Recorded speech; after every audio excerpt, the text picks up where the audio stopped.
Hello, friends. I'm going to talk to you about an important concept this morning. Um, there's an old saying, I don't know where it came from, but there's a saying that goes, a moment on the lips and forever on the hips. Well, there's a lot of truth to that statement.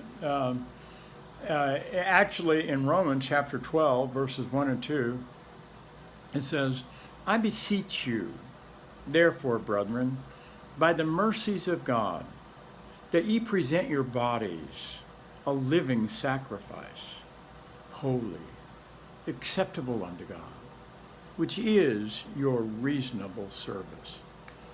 And be not conformed to this world, but be ye transformed by the renewing of your mind, that ye may prove what is that good and acceptable and perfect will of God. That's what I want for you. I want you to know the good and acceptable and the perfect will of God. I want to see you reach your full potential. I want the same thing for myself. But we have to understand something. We have to understand that it's not an easy path to greatness. There has never been an easy path to greatness.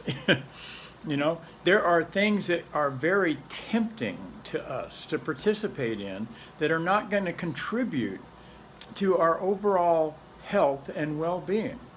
You know, we may be able to find some pleasure in it, but the repercussions that are going to come from our partaking of that moment of pleasure is going to affect the quality of our life more than we can ever imagine. This is a day and an hour where you and I need to realize and recognize something.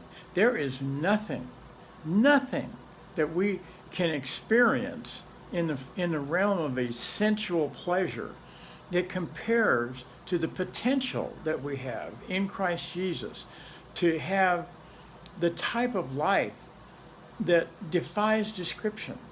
There's something about a purity of motive and a purity of heart that brings a deep joy and satisfaction to anyone who's truly been born again. So I want to encourage you today. Don't be hoodwinked by the devil. He comes up with all kinds of things to try to convince you that, oh, wouldn't this be interesting? Wouldn't that taste great? It's never changed. Isn't that interesting, right? Right from the start. When Adam and Eve had this whole garden full of delightful treats, and there was only one thing in that case that they needed to stay away from. But here comes the devil, trying to convince you that there's something, even though God said don't partake of that, there's something in there that's going to be beneficial for you. Don't fall for it today. Present your bodies as a living sacrifice. And I'm going to tell you something. You're going to find that, as the old song says, turn your eyes upon Jesus. Look full into his marvelous face, and the things of earth will grow strangely dim in the light of his glory and grace. Let's avoid that old trap of a moment on the lips and forever on the hips. Have a great week. God bless you.